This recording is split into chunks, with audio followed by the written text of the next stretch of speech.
Welcome one and all to another amazing night here in Tranquility. We absolutely are in for a treat of a match here tonight, no question about it.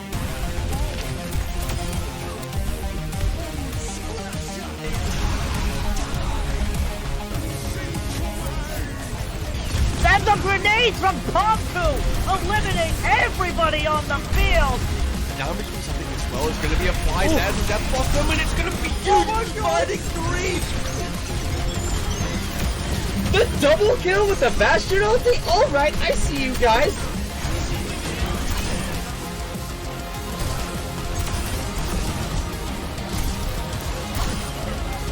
For B-Well, look to find a stick there, finds the stick, they find two with it! Those who find the picks will save the fight, and they don't really need to save what they've already won. And Cam with the four-man punch off the map!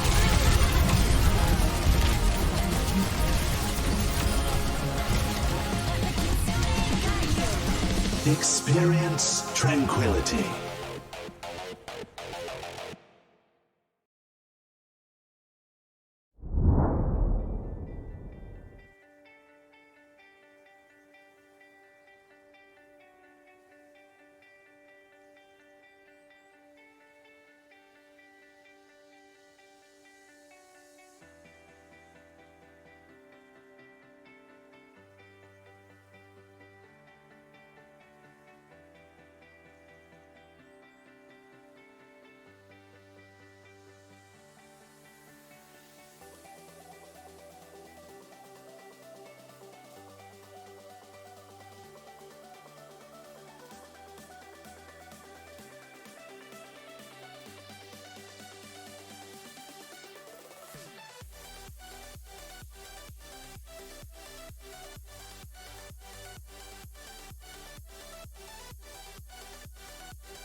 This one going here pretty quick. We have a pretty loaded bracket in the Discord tier and then a little bit slimmer in the other tiers, but a lot of teams coming up here in Discord.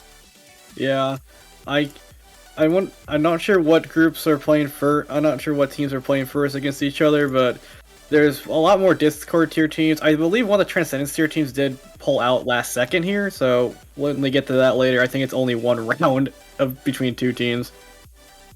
Absolutely. It should be a good one. I believe we're starting off in the Discord tier with Tempest and Tampa Bay Tryhards, but they should be getting going here fairly quick. I think the lobby is just kind of finishing getting set up. But as a reminder here tonight, we have we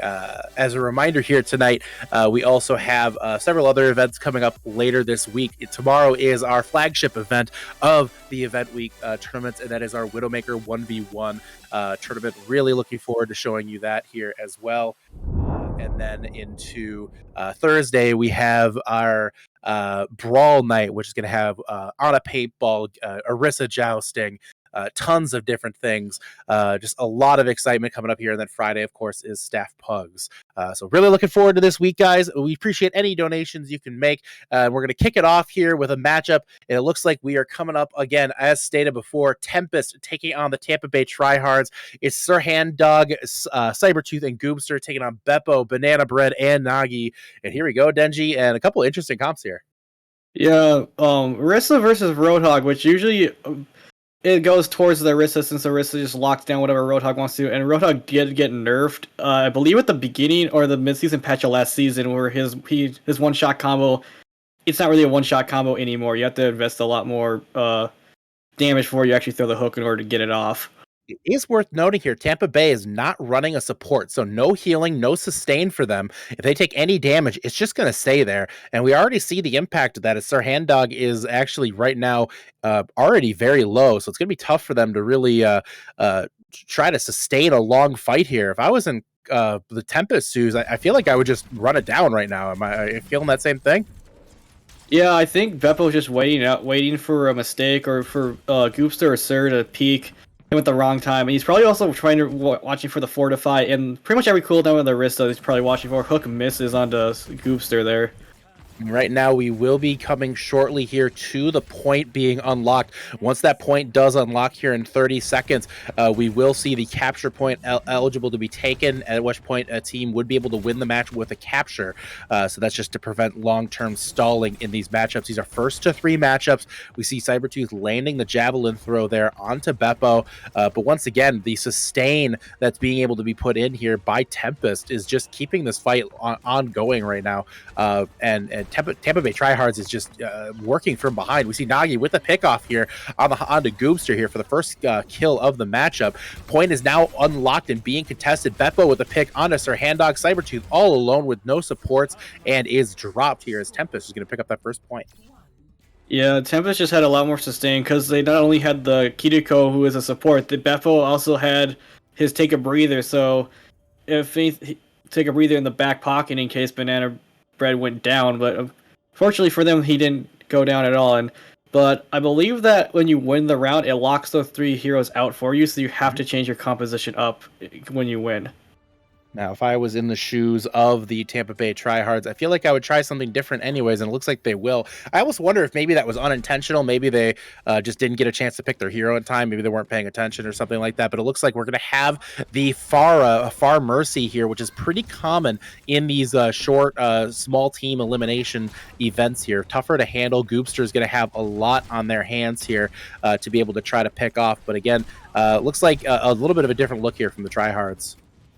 Yeah, you see Banana Bread went down to half HP there, and a nice shot from Booster takes Beppo out of the sky immediately, so now it's up to Nagi to do the damage, and because I don't think Banana Bread, unless he whips the Glock out, is going to really be doing anything besides trying to keep his tank alive. Banana Bread does have an opportunity to res here. Res is an available option, but it just doesn't look like they're going to be able to pull that off. They're going to try maybe to sneak it in here, but they won't be able to do that. Goobster is going to get dropped, so we have a 2v2 now. Mercy and Diva versus Kiriko and Orisa. That's going to be a lot of damage going on to the Kiriko here from Nagi, who's pressing hard onto Sir Hand Dog here, pushing and take it down. Banana Bread's actually going to get the res onto Beppo. Now it's a 3v1 facing down the Tryhards, and that is going to be Cybertooth taken down, and a 2-0 lead right now for Tempest. Yeah, and I believe that goes to match point for Tempest. Cybertooth just seems like to be the comfort pick of the Orisa. Just seems to be a comfort, or like something he just really wants to see work. Like maybe he's switching to a different tank that does a little more damage, since Orisa's damage did get nerfed, so she can't really burst a target down as well as like a Diva or a Roadhog can. But she just has more sustain. You see Cybertooth going over to the Winston, and Beppo is now on the Orisa. Beppo going over to the Orisa, so a little switch up here. Baptiste and May for Tempest, with the Tryhards going pretty hard, committed onto this kind of dive composition here with the Winston and the Genji. So different approaches here. The big key here is probably going to be that immortality field you have to figure for Banana Bread. Yeah, and now he nearly actually snipes Sir Hand Dog. He actually gets a snap onto Sir Hand Dog. There's no supports left for Tampa Bay now. It's all down to if they can get the kills or not. That is a huge pickoff for Nagi there. What a shot from Nagi onto Sir Hand-Dog, catching them completely by surprise. It's going to be a tough dive now for Cybertooth. And then unfortunately for Goobster, just the last gasp here with the deflect up. A great performance from Tempest, who will advance to the next round. Yeah, and great. It looked like Sir Hand-Dog did survive the initial icicle, but then he either re-peaked or just was in a spot where he couldn't get out, and Nagi hit the final shot. Pretty much, Tempest were just able to get the first pick consistently, except for this time where Goobster did get the first pick onto Beppo, but then Nagi traded back with a pick onto their Kiriko and Goobster himself. Goobster did not stand much of a chance there after that shot, unfortunately. Tough spot for Tampa Bay tryhards. They'll be sent home in this event, while Tempest will advance onward. While that event was ongoing, we did get our first donation of the night here from Cavalier, who has donated a $50 donation. So thank you so much to Cavalier for that donation. Again, now up to $625.20. A lot of awesome incentives as well still in play for this charity drive. There's some different plushes on there. There's coffee mugs, some pins, banner raffle, all sorts of things. Some stamped wooden plaques. Lots of cool stuff available. So again, if you would be willing to make a donation, we'd absolutely appreciate it. Please hit exclamation point and donate in the chat. Again, exclamation point donate. We'd love for you to make a donation here tonight. But Denji, that was a fun first matchup there. And it I feel like it kind of gives you an idea of what we're going to expect here. Probably a lot of Roadhog, a lot of Farm Mercy. A lot of tanks, lot of tanks and DPS and support. A lot of tanks and DPS that can dish out the damage consistently and get those picks.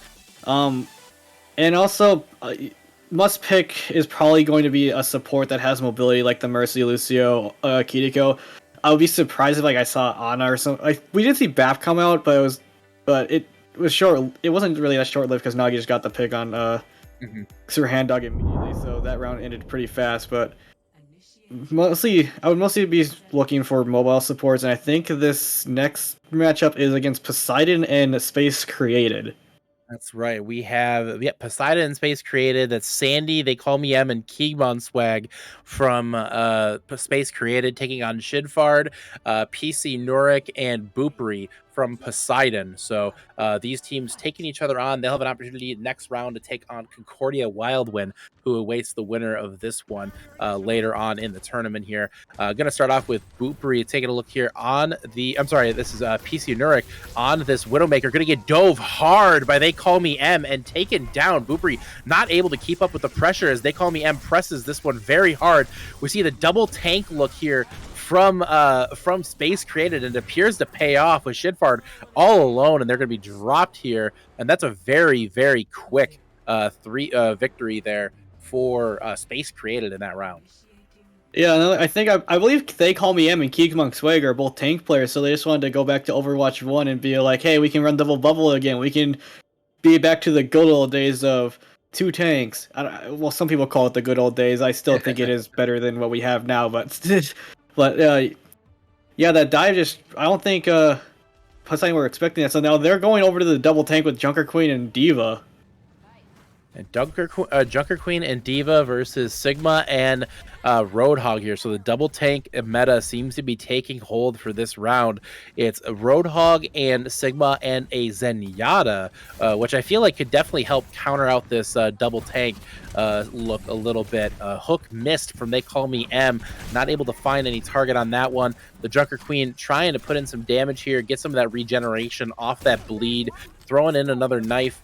Oh, never mind. I misspoke on that one. But getting healed up pretty quick here by the Baptiste. We were expecting more mobile supports, but we got pretty much the opposite of that here. Junker Queen very low, going to get brought back up by Baptiste. Right now, both teams just kind of feeling each other out a little bit.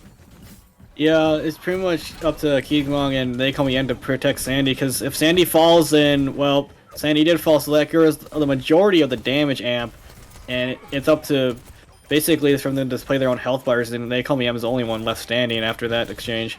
Yeah, it's gonna be tough for They Call Me M at this point. 3v1 down. Gonna get finished off there by Nurik, and that is gonna be a round taken for Poseidon. Very strong win there. 1-1 right now on this map. Again, first to 3 are these rounds. So that double tank seems to be taking shape here. Can't say I'm necessarily surprised with those boosted health pools.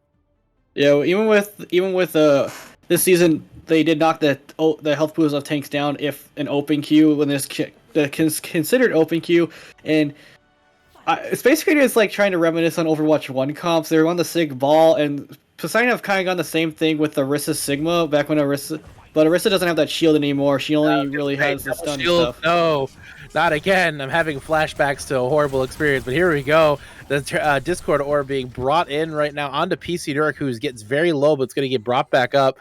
Keemon Swag right now. I'm sorry, PC Nurik on the high ground here, trying to find that Wrecking Ball. This is a tough composition to deal with because you kind of don't know where that ball is coming from. It can really kind of jump on you here at any second. You really got to protect Booper here. And as I say that, Booper gets caught. Yeah, but a really nice stun from PC Nurik that comes out, and They Call Me M is really low.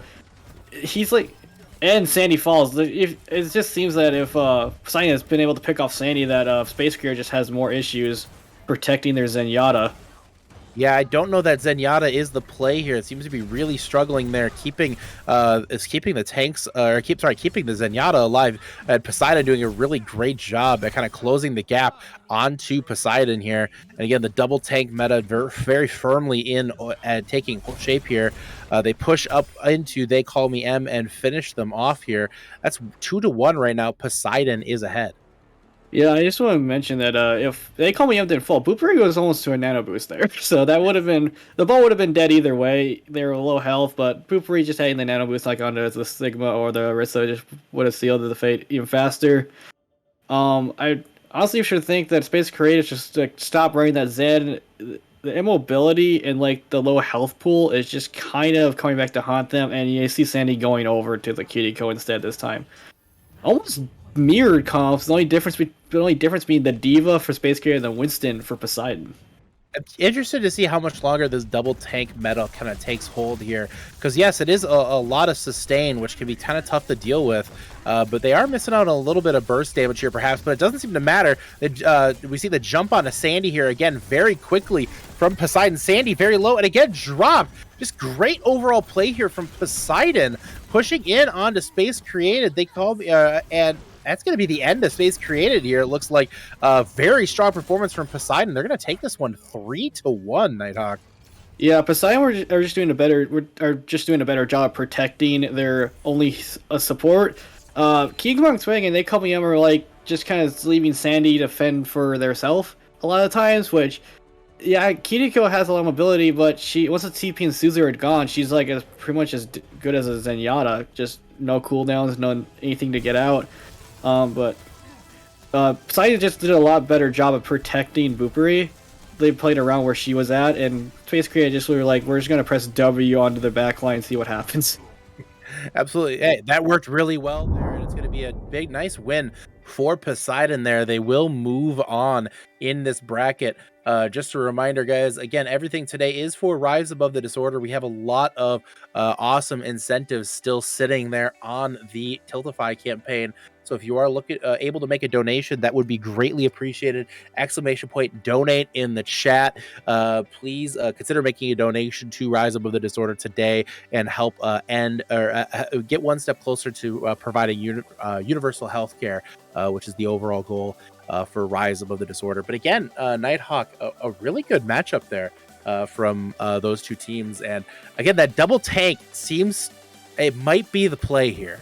It might be the play, since tanks have a lot more utility, a lot more damage output in Overwatch 2, since there is only one tank normally on the field. Even with their health pools being knocked down a considerable amount in scenarios where there can be more than one tank played, they still do quite a bit of damage. So, Poseidon and Space Career, I think, have set the bar of, yeah, double tank looks like the play, and next two teams up against each other are Redacted and Cosmic Castaways. Absolutely. Redacted taking on Cosmic Castaways here. Should be a very good matchup here with I'm just gonna go I with think it's hey he hi hat. Kaz and Master Ryan taking on Magic Otter, Onyx, and Affexus here for the Castaways. So Redacted, again, we see now both teams, they're actually going away from the double tank. We see the Echo in play, and Echo is actually a really good pick to kind of deal with the tank health pool with that boosted damage. With the boosted damage, you say Affexus nearly died to the sticky bomb amped. Than amp sticky bombs, but Affexus gets the pick onto Hehe there. Kaz may be able to bring him back into the fight to bring it even, but oh, Master Ryan's already low too. And that was a really good job there from Kaz to quickly get that res onto Hehe and get them back in. But Master Ryan gets caught in the middle of the meat grinder there, and Otter and Affexus finish that off. However, we do see Affexus get taken down. So now 2 players down, 1 for each team. And the thing you got to watch out for here is that body doesn't stop being resable throughout the entirety of the death match here. And there is a possibility that Kaz could go res Master Ryan still at any time. So you have to be aware of that if you're the enemy team. You have to be aware of that. And also, I don't really think they need Master Ryan in the fight because they dealt with the main threat to Hehe. There's the res. Affexus. Oh, but the res gets canceled by the hook. Hehe does have that duplicate if he needs to. And he may dupe the hog and try to defaught her here. Oh, wow, but it's Hehe versus Otter right now on this high ground. Otter trying to get back up in health pools. We see the Hog v Hog battle here. Hehe popping the ultimate here, trying to find Otter. The point unlocks in 15 seconds. It's a 1v1 right now as these teams trade out in our closest round yet here of this event. He caught up here in around that center pillar. Otter is very low. We see the capture point unlocking in just a couple seconds here. Hehe trying to close in on Otter, but Otter with a great hook. Gonna finish off Hehe in a really good battle. Yeah, I was looking. He probably wanted to go in for the focusing because Otter didn't have his heal initially, but just having that take a breather on the Roadhog really helps when you're down your supports. He didn't have that luxury because he was on the Echo, but we'll see what both teams come out here. Especially since Cosmic Castaways won that round, Roadhog is locked out for them. Roadhog out of this round here now for the Castaways. They go to the Diva, Lucio, and Soldier 76. That's an interesting one. And then again, Echo, Diva, and Mercy. That is an interesting. I'm not really sure what to expect with this one. Yeah, but CC is running the most mobile comp you can have, pretty much being Lucio. Oh wow! And but Magic Otter takes out Kaz, but trades his mech for it, so that might be a problem because he is out of mech. But so does Ryan. Ryan's D-mech too. And it looks like Onyx is just keeping the team afloat there. A little bit of sustain, and that was enough. That was enough because Affexus just, I think, killed everyone. And that checks out. Seems about right. Yes, Cosmic, great. They look scary already as a 5-man team, and just having 3 of their best players, in my opinion, are in doing the 3v3s because I honestly think in Discord tier, Magic Otter is probably one of the best tank players in Discord currently, next to Genji main. Yeah, I mean, absolutely. It was a very good tank. Climbed to GM1, by the way, after lock-in. Basically, from what I understand, mostly playing Wrecking Ball, getting a lot of coaching on that, and they've been grinding the game really hard. So, very strong tank player, no question about it. Hehe very low after Kaz gets dropped. Magic Otter just doing work right now on the Wrecking Ball, finding 2 kills. Master Ryan, well, I got bad news for you here, bud. You are all alone, and that just is a tough spot here for Redacted, who looks like they're going to go down in this matchup 3-0 against Cosmic Castaways. A strong win right there for Cosmic over Redacted, as they will move on in the event here, taking on Culture in the next round. Yeah, and you mentioned that Magic Otter mostly got to where he is on the competitive ladder, like mostly playing Wrecking Ball. You saw he instantly got the Echo Mercy by himself pretty much out of the sky. And it was just enough there. Otter, very strong tank player, and again, very strong tank play in that round from them. Once again, reminding everybody for Rise Above the Disorder, we are looking for donations tonight to help the cause to create universal health care for all. If you would please consider making any donation of any size, there are some awesome incentives for donating. Just click the donation link, type !donate in the chat, and definitely consider making a donation today. Even if it's just $1, you would receive an incentive there by being entered into our Twitch banner or our Twitter banner raffle being run by Glitch. Very, very, very good stuff in those incentives, guys. Again, !donate in the chat, looking for your donations to help this great cause. Yeah, and I believe our next matchup is going to be Reminiscence versus Tempest, unless I have the bracket backwards. I think you are 100% right. I believe it's Reminiscence. Tempest might be MI7 versus Royal Throne, though. Not 100% sure, and we can't see the lobby quite yet. So yeah, we'll be getting there pretty soon, I hope. One of those matches. Yeah. But going back, CC, you saw Double Tank come out with Poseidon and Space Grid. CC did run Double Tank there at the very end in that last round with Onyx on the Junker Queen. They really didn't really have that effect because Magic Otter just decided to go kill the enemy team by himself as Wrecking Ball. But yeah, this will be Reminiscence versus Tempest. Reminiscence taking on Tempest here in this matchup. We see B-Ball Man, Music Addict, and Neptune against Beppo, Nagi, and Banana Bread. We see coming out. This is the first look at Sombra in this matchup here. So Sombra with Junker Queen and Moira for Reminiscence. So a bit of a different look here. And our first look at Moira too in these compositions. Yeah. And Music Addict already very low. Neptune takes a hit too, but we'll be back up to full. We'll be back up because of the support passive. Buffalo does get hacked here, but it's not really a big deal because B-Ball Man just overextends into Hook into the Storm Arrows. The Reminiscence was really split during that. I'm not sure if there was some sort of miscommunication or something, or what exactly happened, but Reminiscence got completely split up, and Tempest absolutely capitalized on that and just finished off Rem there, who drops down 1-0 in this matchup. Yeah, but pretty much what Tempest came out with. Pretty much the same composition they came out on against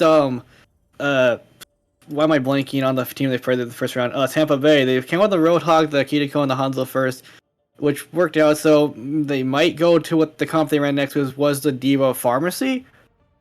But Reminiscence coming out with more of a dive comp, and Tempest going the same route they did against Tampa Bay with the Pharmacy and the Diva. So maybe it's going to be a tough composition for Reminiscence to deal with here. They'll be using the Ana probably to as much effectiveness as possible to deal with the Farmer. So you have to figure Beppo gets taken very low out of the sky. We see the focus now onto the Mercy from the Ana player here, but Beppo going to get the kill onto Music Addicts. We see Neptune now all alone trying to get the kill onto Beppo, who is closing that gap quickly. A great sleep by Neptune going to make it tough, but it's going to be B-Ball Man taken down, and Neptune then dropped in 0-2 deficit right now for Reminiscence as Tempest has jumped up very early in this matchup. This one's going very quick and a lot quicker than the other rounds have gone. Yeah, a lot quicker, and Tempest just going back to what they ran against Tampa Bay, and wait, did I say Tempest? Yeah, Tempest. Reminiscence kind of just a little bit lost, but then a little bit lost on what to do. Just a little bit of composition swaps there, but B-Ball Man on the Roadhog, Beppo, and on the Ursa, Tempest are basically just running what they ran in the first round, but Neptune is on that. Neptune on the Ana, Music Addict on the Cassidy. Beppo does counter out B-Ball Man's Roadhog in theory, but we'll see how B-Ball Man plays around the Ursa.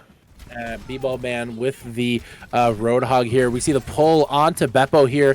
Pops the fortification here to try to stay alive as long as possible. But B-Ball Man with a great hook. Trying to find maybe a squishier target with this next one. Nagi, however, on the May, going to be tough to kill as well. Great hook again by B-Ball Man. Taking Beppo low, but again, not enough damage to get the finish on this. And right now, just watching Nagi with very close to taking out Neptune with that headshot.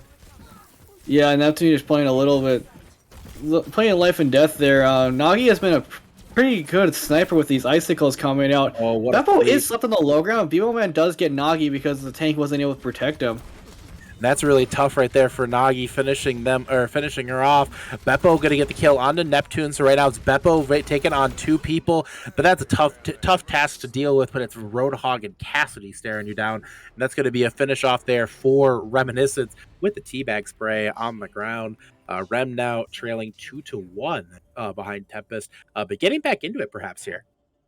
Getting back into it, and then there is the possibility of a reverse sweep in this game mode. It's still on the table for Rem.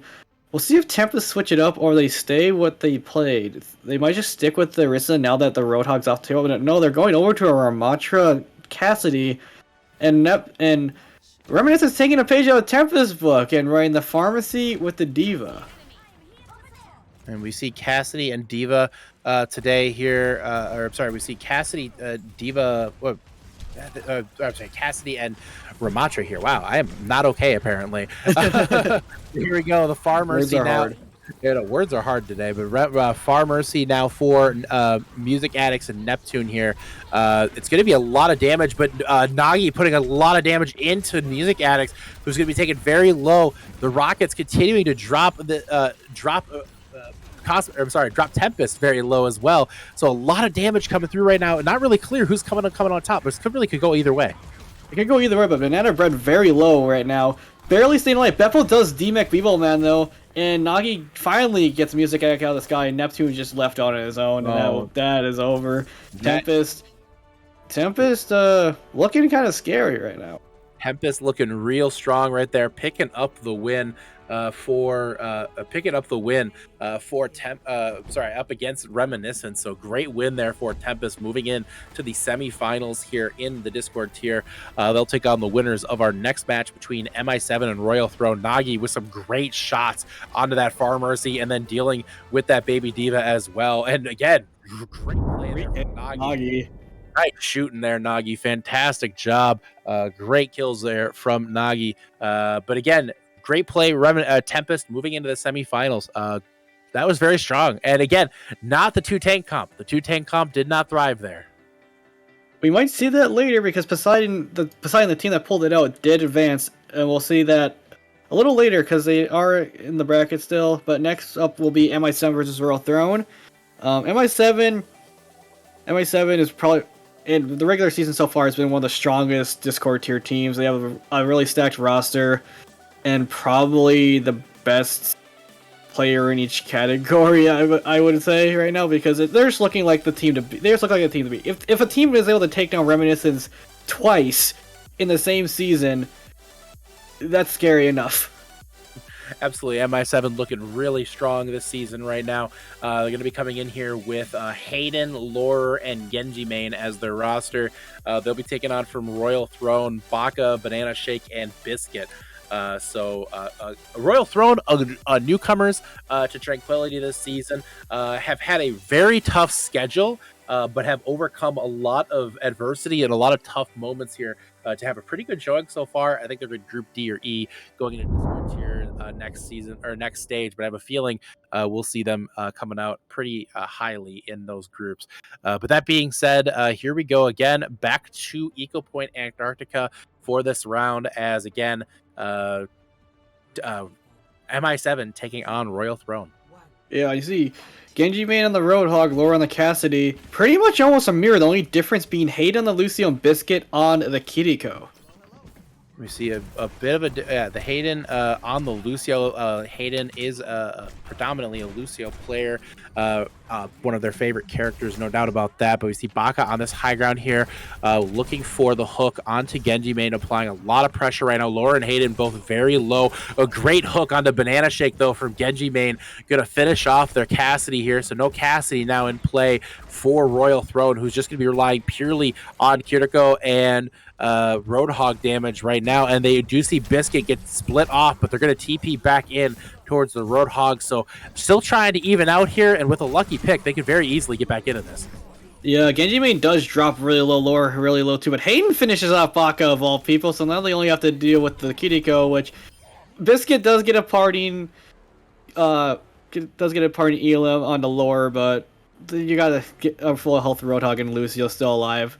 MI7 does take that first round, but since they won, that locks out the 3 heroes. So Hayden has filled DPS for Lore when he has not been there. So I won't be surprised if Hayden decides to pull out a DPS at some point around here. But you might just see him stick with the supports. One of Hayden's claims to fame has been playing every role in Tranquility and winning matches while playing every role in those matches. So I don't know what to expect there, but it looks like they're going to go with the Ana here with the double tank. We see again the Roadhog look with the Cassidy and the Baptiste now for for Royal Throne. So coming out with the single tank look versus the double tank look. Genji main though on the that was a very close hook from Baka, not able to finish the job there. Biscuit very low. Genji main though going to get stuck and finished off there by Banana Shake. Just a little too much damage and pressure. We see the Immortality Field going to be popped here by Royal Throne. They're trying to stabilize as they're up by 1, and they will as Hayden gets taken down. Biscuit's very low, but Lore is going to have to try to kill 1v3. And as strong as Lore has been this season, that's just too tough of a task for really anybody. Yeah, Genji main kind of just LOS'd his Ana there. Wasn't able to get out. And the Cassidy grenade is still a thing. It's heat seeking. It can stick around walls. It does 130 damage with the blast. So it's a stupid ability that Blizzard still allows to be in the game, but it's not as stupid as what the new support has. Well, we will see just how stupid that is. It hasn't, we will see how it actually plays out once we get there. But for now, we will continue to watch this round here. Junker Queen now with Brigitte and Tracer versus that double tank, the double bubble composition from MI7. So a bit of a different look right now for MI7 with this double bubble. And Hayden now is in big trouble after being grabbed by that knife, but Baka is hit with the biotic grenade, but it's going to be Biscuit with the finish off onto Hayden, and Baka finding Laura as well with Genji main all alone, and Royal Throne in position to potentially pull off the upset, now up 2-1. Yeah, I think MI7, they looked better with Lore on the DPS. No offense to Lore, but he's just better at DPS than he is on tank. Hey, and absolutely, Laura is a fantastic tank player or DPS player, no question about that. Zarya, oftentimes, remember back at the Goats meta, Zarya was the DPS tank. So it's not outlandish to see a DPS player play the tank. But that said, they're abandoning the double tank shell, and they're going to head over now to putting Lore on the Ashe with the... Oh, what a shot there. Almost picking off Banana Shake already was Lore here on the Ashe with the Orisa and the Kiriko taking on the Ramatra. First look at Ramatra here, and that was a short-lived look at Ramatra. Yeah, Lore is showing why he... I believe he won Best Hitscan Discord tier last season, and I won't be surprised if he wins it again, because he is just a threat on pretty much any sniper, any hitscan he plays. Any DPS he touches, he just is really a force to be reckoned with.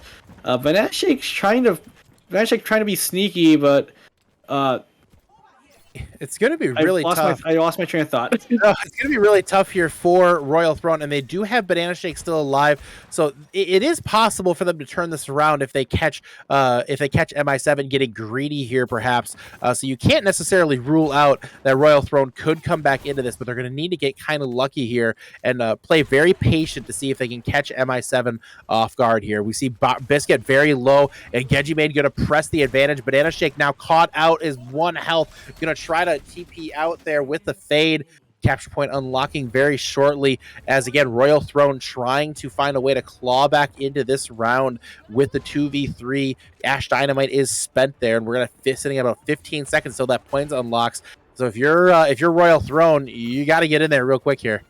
You got to get in there, and even though Biscuit has been able to keep Banana Shake alive, they're feeding All Charge to Lore, who in 3v3 is 2/3 of the way to the Bob already.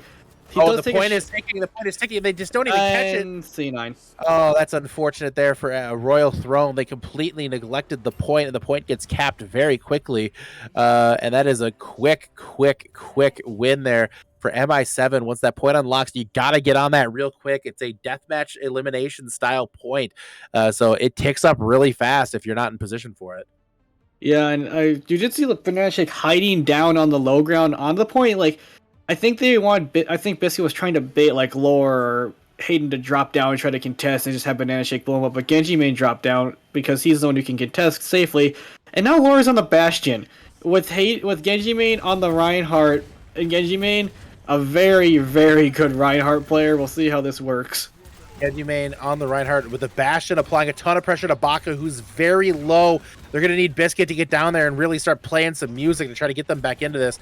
They will not pressure any further, however. Baka does manage to get brought back up to full health, and now Biscuit getting them sped around here, trying to get some damage in. To see a full charge now for Baka as they get taken down again to about half health. So they are being dropped very quickly by this very high damage composition with Laura on this Bastion. Genji main being pressured from the low ground right now by Baka, and a little bit of a split now for Royal Throne. We'll see if they can capitalize on it here for MI7. They're pop this turret form once again. Laura just continuing to apply a pressure, but it's not going to be enough. Banana Shake very, very, very low. Going to have to try to TP out, get back with Biscuit here, and try to get some health and try to get healed back up. Royal Throne, again, came in as a huge underdog and still has a chance to win this here. They just need Baka to find some damage and find some picks. Yeah, Banana Shake is still sitting on 1 HP. Is getting healed up by Biscuit very slowly, but because Biscuit's the only support, he's almost up. He's getting he's getting almost 2/3 of the way to his sound barrier. But Laura is nearing that artillery strike. Hayden is nearing the window. Baka just has high charge, but he's really having trouble getting any damage onto any Baka gets permanent damage now, there. and now he's dead. And Baka gets taken down there. Genji main was dropped very low, but is going to be kept alive until that Reaper goes down. You can't, oh, there's a sound barrier now from Biscuit. They're going to apply a ton of pressure right now. Laura, though, is going to pop the ultimate. Banana Shake is going to be taken. I think they C9 again. Did they C9 again? Oh, Royal Yep, Throne. Oh, no. The C9 to second time. That's going to be MI7 advancing off of the C9. Royal Throne almost got back into that one here, Denji. It looked like they had a chance, but they just neglected that point. Yeah, as soon as the sound barrier came out from Biscuit, they just wanted Laura dead, and they forgot about the point. The second time, Genji main just sat on the point, and Royal Throne did nothing about it, so they advanced. But still, kind of anybody watching is probably kind of surprised that Royal Throne did take MI7 to 5 rounds. Royal Throne pushed it really close in that matchup there, but MI7 will advance. They'll go to the next round. They'll be taking on Tempest in that next round here. Coming up now, we have Concordia Wildwind making their debut here tonight. They'll be taking on Poseidon in this round. Should be a very good one. Poseidon was the first team to bring out that double tank composition. They ran double tanks for every single round, Denji. And I wonder if they're going to see maybe something mirrored from Concordia Wildwind, or if Wildwind is maybe going to give a different look. Yeah, we'll see. Poseidon looked really good at that double tank because they're able to play around Boopery on the support, and they're playing really defensive, and Space Crew was playing really aggressive, but we'll see what Poseidon do here because Space Crew did pull that double tank out too, played a little more aggressive, left their support on an island, but yeah, but actually both teams are pulling out double tank here. Both teams with the double tank look, which again, I can't necessarily fault Concordia Wildwind for going that route, especially if Poseidon's going to go that way. So a bit of a different look, though, from both teams. We see the Ana with the Winston Zarya, so the double bubble look going up against the Junker Queen and Diva. And we see Jumpin' Wizard getting in deep, looking for that Baptiste. A lot of pressure coming in now on PC Nurik, and it's going to be no Lodi. Very low, but taken down by Shinfard. But that being said, Boopri is also very low, so a ton of pressure being applied right now by both teams. And it looks like they're just going to kind of gather themselves up here and try to reset and try to maybe get another fight in. We see the sleep briefly onto PC Nurik, who's again applying pressure to Jumpin' Wizard, who's very, very low, is trying to be brought back up here by Mikey. It could be very close, and there goes Jumpin' Wizard. PC Nurik is very low there, but it's not going to matter, and it's going to be, again, a quick win there for Poseidon up against Concordia Wildwind as we move into our second round here. But again, double tank shell from both teams. Yeah, and I believe Poseidon ran that Junker Queen Diva look against Space Crab, and it worked. And it worked against them, against the double bubble, I believe too. So there's next comp they pulled out was the Arista Sigma, but they're going with full-on die with the Winston Wrecking Ball Kiriko. However, Concordia have ditched the double tank in favor of the Bastion Ryan Bap. The Bastion Ryan Baptiste here. The Bastion did do a lot of work in that MI7 matchup a little bit earlier, putting a ton of damage out. So I'm not necessarily surprised to see that here. But here we go. Boopri on the Kiriko here, just keeping the team afloat at a very long distance, able to close the gap very quickly, obviously. We see the dive in from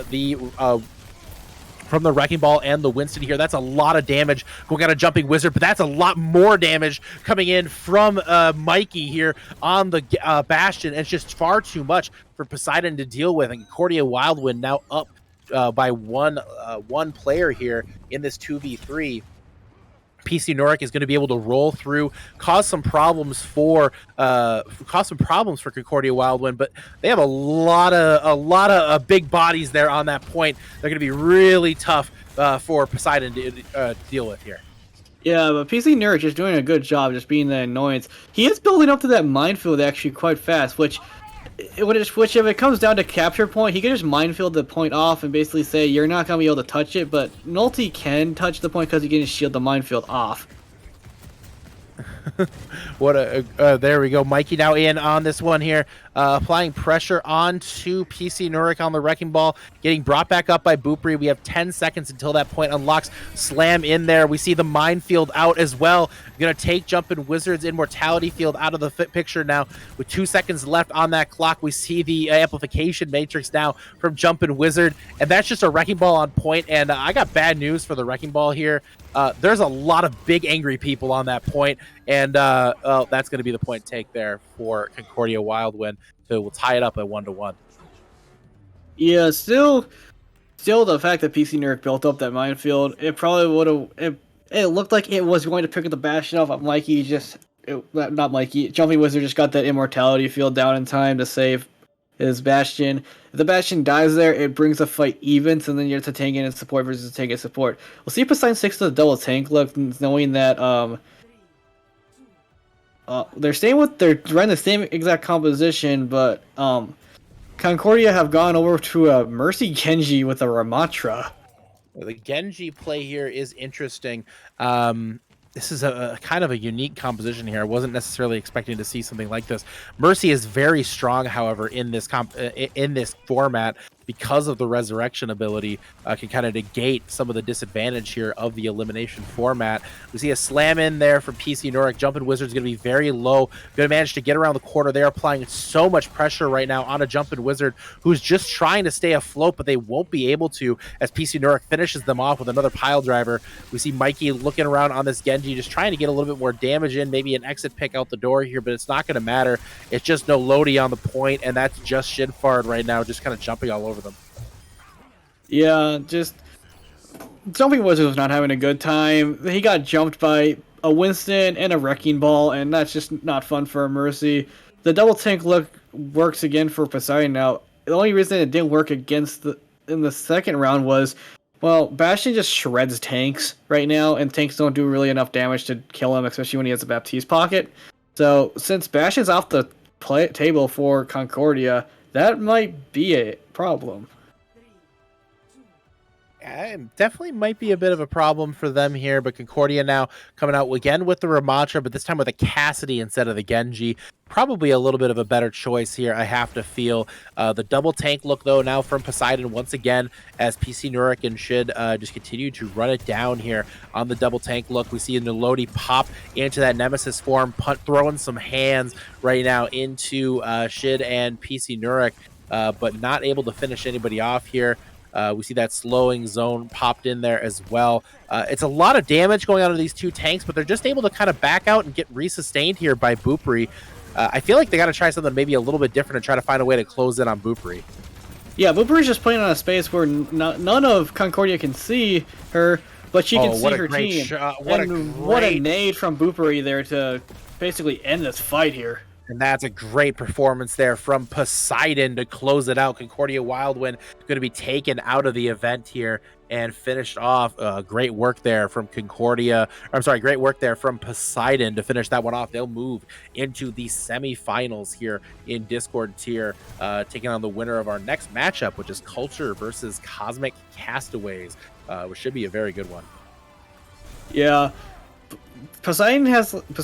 They really seem to be found the groove with the double tank. So going in, so whoever faces them, the next winner who faces them is gonna have to deal with that double tank, and also probably has to figure out what Boopery's playing, because Boopery's always has been in that spot where it's really hard to access there, which is what you want to be doing as a support, is being the person that you have to go through everybody else to get to you. Right. I feel like the only way to really counter that double tank look is just to go after the support and get them out of the picture. Because once you do that, it feels like it's kind of simple from there. But once again, we're watching this Discord tier bracket. It looks like the graphic isn't quite updating for some reason, but hopefully we'll get fixed up here over the next little bit. But again, it's Culture taking on Cosmic Castaways, who beat Redacted in the last round for our next matchup. Once again, as a reminder for folks, we are trying to raise money for Rise Above the... There's the bracket. Rise Above the Disorder today. If you please consider making a donation to this fantastic cause and help them reach their goal of providing universal mental health care. We would absolutely appreciate any donation. Even every single dollar counts. We have some awesome incentives available as well. Please hit !donate in the chat, and I'll actually type it myself. So you don't even have to. All you have to do is click the link and then just go there and make a donation. Again, every dollar counts, even $1. I would love to see some donations. I'm hoping by the end of halftime here, which is coming up in a second, we can get up to $700, because if we can do that, I will go ahead on this stream and I will do a handful of these ghost pepper jelly beans that I have in my hand for your enjoyment on stream. So I'd like to get to $700 before after halftime here. We got about 10 minutes to get there, guys. So you want to make a donation right now, you get to see some pretty hilarious me being in pain after the break.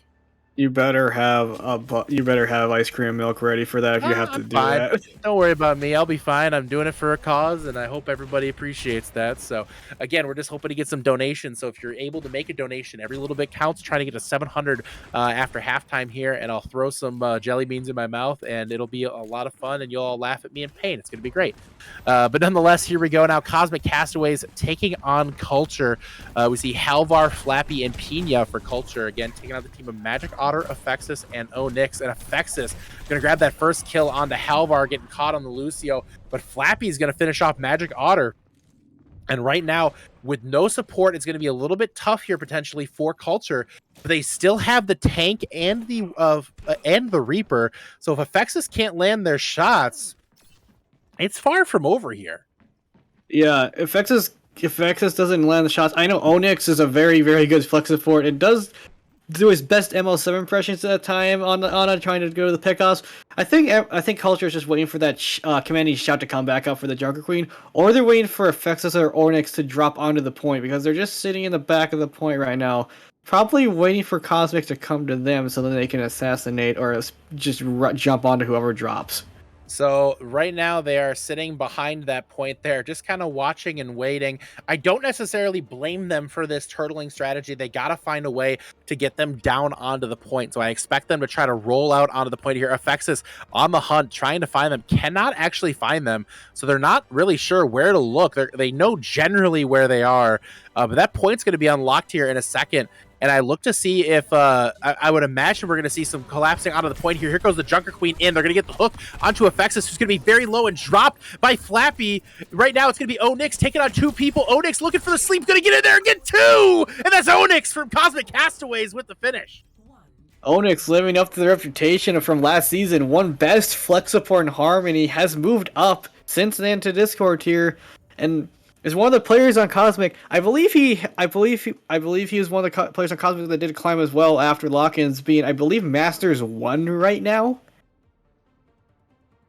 I believe that's correct. That is impressive right there from Onyx to finish that one off with the pressure of getting down to that point, barely getting there in time, getting the damage in to finish that one off. There was a great sleep as well to make it more of a 1v1 situation, and that was just really well played by Onyx.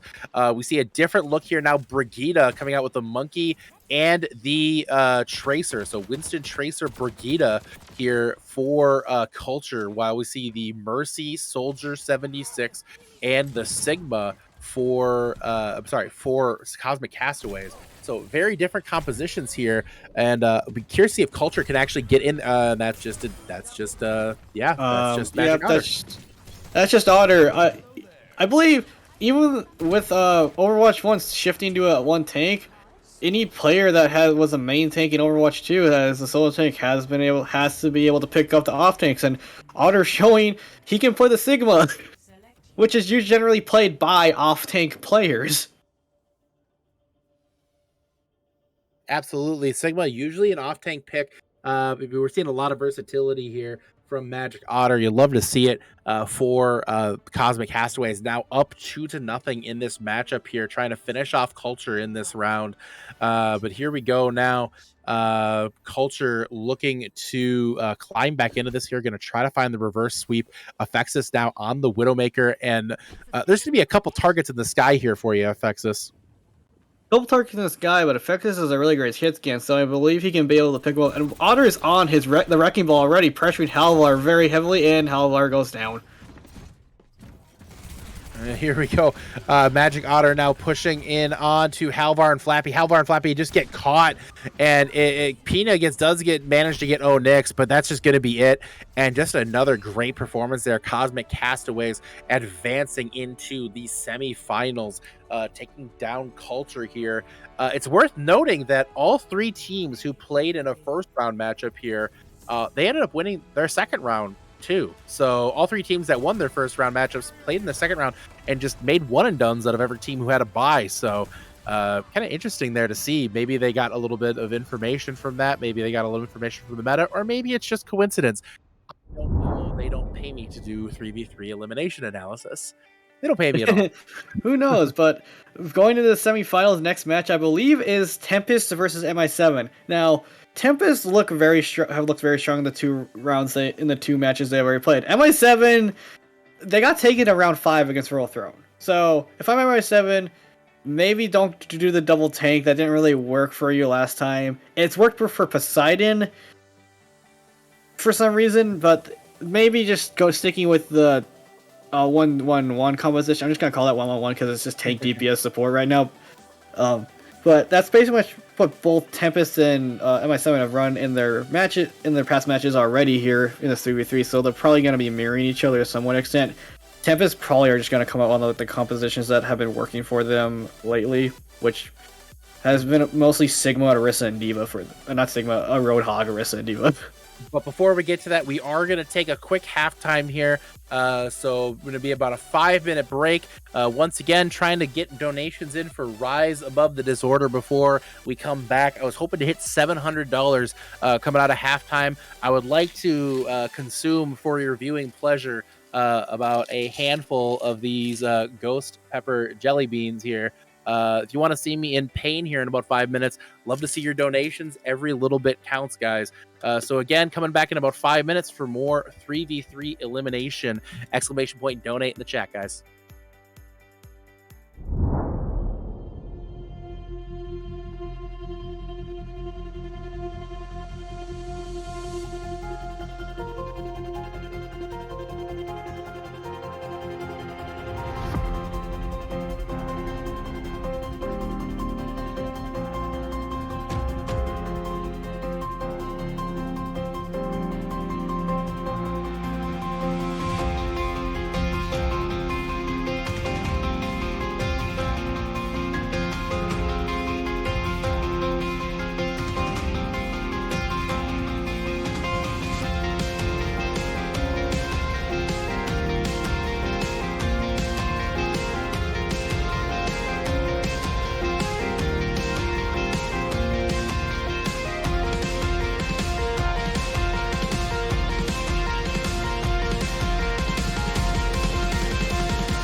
Welcome back, everybody. During our break, we did get a $10 donation from Sneaky Kittens. Thank you very much for this $10 donation. Their $635.20 did fall short of our halftime goal of $700. Hoping you guys can help us get there. I still will do the jelly bean thing here for any donation of $100 plus, but I would love to see some donations here tonight. Again, exclamation point donate in the chat. All the proceeds go to Rise Above the Disorder and their fight to make universal mental health care possible. But here we go, Deji, back in the 3v3 lockout elimination tournament. And again, back to our Discord tier in this round. Coming up next is our first semi-final match in the Discord tier between MI7 and Tempest. Both teams looking very strong so far. Yeah, Tempest have been the one team to play both rounds from round 1, and now look very scary. MI7, I want to say they did a little bit of trolling against Royal Throne because they got taken to round 5, so that probably won't happen this time, I would assume. But then again, maybe it goes to round 5 because both of these teams look like juggernauts in this bracket. Both the teams have looked really strong so far in this matchup, and the winner of this round will go to the final to take on the winner between Poseidon and Cosmic Castaways, coming up a little bit later here tonight.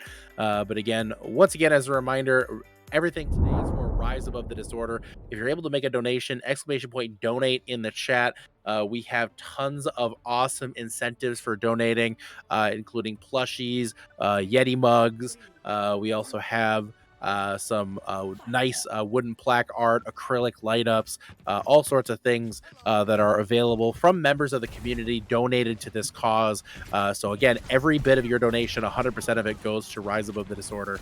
So we do hope you'll consider making a donation here tonight to this amazing cause. But here we go now on to Castillo. So a bit of a different look now as we go to this round. Beppo, Nagi, and Banana Bread coming out on the Far Mercy Diva with Genji Maid, Hayden, and Laura on that Hog, Lucio, and Cassidy. We saw them run earlier. Yeah, oh, what a hook from Genji Maid onto Beppo there. Fortunately, because Hog doesn't one-shot anymore, he doesn't get the kill, but Laura is there for the follow-up. So Banana Bread can go for the resurrect if he chooses to, but where Beppo dies... Oh, he actually gets the res, but it comes at a cost. We're going to pay the price here as they're taken down. Beppo's going to kill Laura, though. So that's the main source of damage now gone, but there goes Nagi as well. So it's just Beppo on basically one health against Genji Main and Hayden here. Beppo going to need to pull off a pretty much a miracle at this point to be able to get back into this game. Sitting on that high ground, just trying to avoid the damage from the Roadhog, but it's just those little peppers from the Roadhog spray are just continuing to catch Beppo, who is now just stuck on the high ground, or stuck in that air, just very, very, very alone and very, very, very dead. Yeah, Laura, a little bit. Banana Bread probably thought the res was safe because Anagi was like in a 1v3 situation in one of the small rooms. But MI7, they won the first round of that Roadhog comp against Royal Throne, but they dropped the next 2 rounds in succession running that double bubble. We'll see if they do that again, but they might just go over to like something like the Bastion Reinhardt that they ran on and Eco Point. Absolutely, they could come back with that one here. You have to think. But here we go now. Beppo onto the Roadhog with Nagi on the Hanzo here. So a bit of a different composition right now. We see Diva and Ash with the Kiriko for both teams here. So a little bit of similarity from both these teams. Looking for Nagi to see if she can get a pick here. That'll be a big tell as to where this matchup is going to go. The hook onto Beppo, or from Beppo onto Genji Main, going to pull Genji Main in, but that damage is going to get healed up almost immediately by Hayden on the Kiriko. Laura trying to get the headshot onto Nagi. That's going to be Laura finding the kill. Genji Main just trying to finish off Beppo, going to do so there. And Banana Bread right now, well, I mean, Kiriko taking on 3, that's not going to end well. And Banana Bread's going to get finished off 2-0 right now for MI7. Yeah, I believe Beppo got knocked off the map by the boosters of Genji Main there, which was kind of funny. I don't know how Hog went flying that far because he was playing on the stairs and Tank sealed that knockback reduction, but he kind of just took a trip off the edge of the map there. But Tempest is in do or die right now. MI7's on match point. MI7 sitting on match point right now. It's opportunity now for them to close this one out, head to the finals. Tempest gonna need to pull off a reverse sweep. Gonna be tough. Yeah, Nagi is on the Widowmaker, but it's gonna be hard for her to pick off anyway, especially with Genji Man and that Reinhardt with just being able to shield, just be able to basically protect Mr. President at this point because the lore is on that Bastion. Then Everett kind of caught out. Oh boy, he's 1 HP. And that was in the very, very low, but gonna manage to get caught back up here. We see Nagi very low as well on this Widowmaker, trying to match up and see if they can get a pick onto Hayden, but Hayden gonna find Banana Bread here. No support now for Tempest, and they're just sitting ducks right now for Lore and Hayden on that high ground with Genji main swinging the hammer through. That's gonna be MI7 cleaning house and heading to the finals to take on either Poseidon or Cosmic Castaways. Yeah, that's it. This time MI7 does not decide to mess around a little bit with the double tank. They come out and just wipe the floor with Tempest. See how they fare against whoever wins, because in the next round, because I'm expecting CC to go to the finals, but we'll see if Poseidon can pull an upset there. Poseidon gonna try to pull an upset in this next round for sure, but we do have actually a switch over now to the Harmony tier coming up here. We had a lot less signups in Harmony and Transcendence tier for this round, for this tournament. And in Harmony tier, we're going to see Mets Gaming taking on the I believe the Pew Pew Plunderers. I think it's Pause Champ. Oh, it's Pause Champ in this round. I'm so sorry. Pause Champ in this round. So we'll be getting into that round here very shortly. But as a quick reminder, again, Rise Above the Disorder, every donation that is being raised today is going to that awesome cause. We would love it if you would consider making a donation today. Any dollar amount does count. So again, !donate in the chat. Please consider making a donation to this great cause today, guys. Every dollar is certainly appreciated, and there's some really cool incentives sitting there as well. Would love to see some more donations come in here tonight. Even just $5 would go a long way to helping out here. But again, Harmony tier coming up, and Denshi, we finally get a different look at a different tier and going to see some different teams. But do you feel like we're probably going to see more of the same composition-wise? You feel like they've probably been watching the event so far? Seeing that Harmony tier, Pause Champ is Pause Champ is kind of a for fun team right now. They do take they are one of the teams that are undefeated currently in regular season, but we'll see Pause Champ coming out on the Reinhardt, Bastion, and BAP, and back when I believe in season 8, Dino Nugs, he loves his Bastion. So we'll see what he can do on the Bastion character here. We see Bastion now from Dino Nugs here, applying a ton of pressure to JJ from Mets Gaming here. Dire Raven going to peel back as well, trying to stay alive right now for Mets Gaming. JJ retreating as much as they possibly can.